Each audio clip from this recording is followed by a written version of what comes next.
Hi, Raj.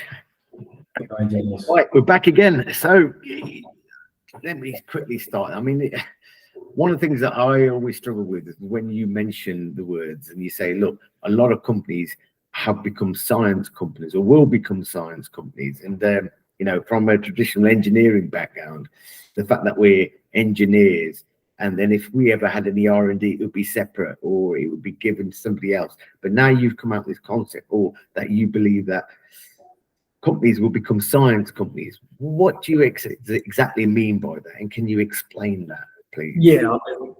I mean, I think with traditional, where taxi, Uber is a taxi company. No, it's a tech company, or it's a data company. Tesla is a data company, right? Again, it's not a car company. So what I think will happen, because of the way that compute is going, is that rather than have these large software projects or these large construction projects, it's going to come down to modeling, and it's going to come down to experimentation. So, for instance, we've been talking to various companies about digital twins, right? So, the NVIDIA have a platform called Omniverse or OVX, and the idea behind that is you can model what your building will look like, what your rail network will look like, your irrigation system will look like. You put it through the high performance compute, and then you can actually see what would happen if the weather conditions change, or the water flow changes, or there's more people and more passengers on a certain day. So what is science? Science is all about experimentation, right? It's all about having doubt all the time. So even when the scientists publish a paper, they know that paper is going to be cited by others and possibly used in another experiment, because it's never finished, right? Right. So the days are slowly going away.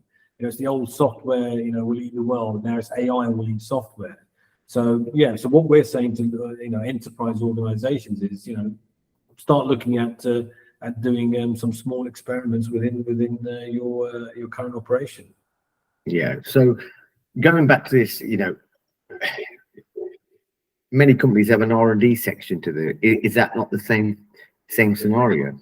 That's another good point. So, I've dealt with, obviously, the tech transfer arms of universities, and I've heard many times where a large enterprise would have given, they would have cut a check, maybe with the UK government, and their R&D would have said, yes, we go and build this for us, or go and research this for us.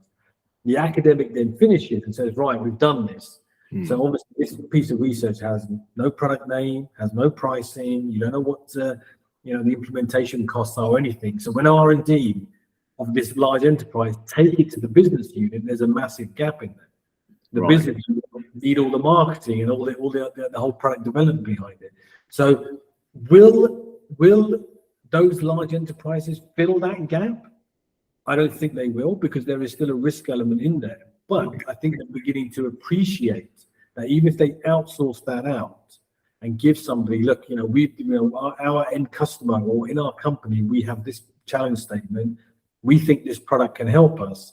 They may outsource that out to a small firm or do a spin out or something that reduces their risk, but they will experiment, they will invest in it. So that's where I think the R&D gap will close, but it won't necessarily close within the enterprise.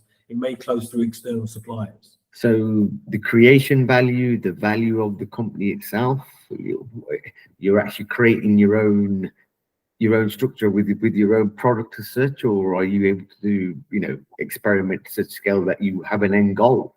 Yeah, that's a good question, isn't it? So going back to the point you made about the value side of it, so the patent can have a value, right?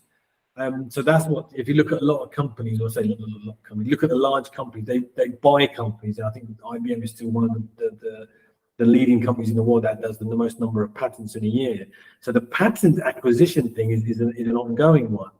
How companies actually turn that into a product is still out. I think even tech companies, look at Google. Google have only, in theory, produced 1.5 products in 10, 15 years, right?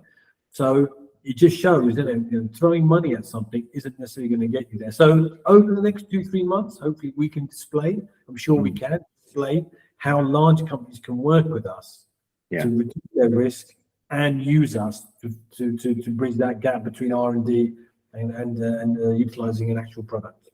All right, brilliant. So that's great. So we're all science companies in the end day. eventually, I think that will be the case. No, thank you very much, Raj. Thanks.